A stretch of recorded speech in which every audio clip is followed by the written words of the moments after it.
Gjatë ditëve të fundit në Lushnjë janë regjistruar 8 zjarre, kryesisht në zonat rurale. Më problematike ka qenë zona e Karbunarës, ku dogjën ullishte dhe magazina fermerësh, po ashtu edhe zjarri i rënë në Karavasta, ku dogjën qindra ullishte, ndërsa rasti i fundit ishte të hënën në fshatin Rrupaj, ku një zjarr ka dalë jashtë kontrollit dhe ka rrezikuar banesat.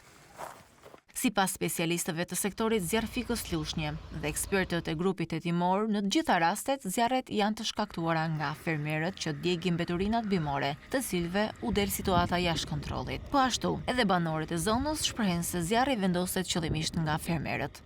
1.600 serë, 43 ullinj, ja të ullinj aty anës. Mendon se është zjarri qëllimshëm ky sot? Po, e vë dieta. Nëse po vim nga puna, ne pam që nga makina, u tymi mas. Përgjegjësi i sektorit zjarfikës Lushnjë u bën thirrje fermerëve të mos djegin mbeturinat bujqësore sepse stina e nxehtë e verës rrezikon në përshkallëzim të situatës, ndërsa deklaron se autorët do të përballen ashpër me ligjin.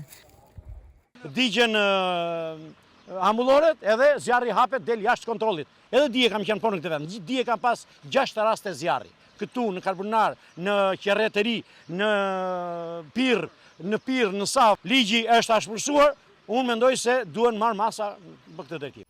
Vetëm të dielën janë ndaluar 2 persona për zjarrvënie në Lushnjë, ndërsa sot në Rrupaj ka zbarkuar policia dhe grupi hetimor pasi dyshohet se zjarri ka qenë i qëllimshëm.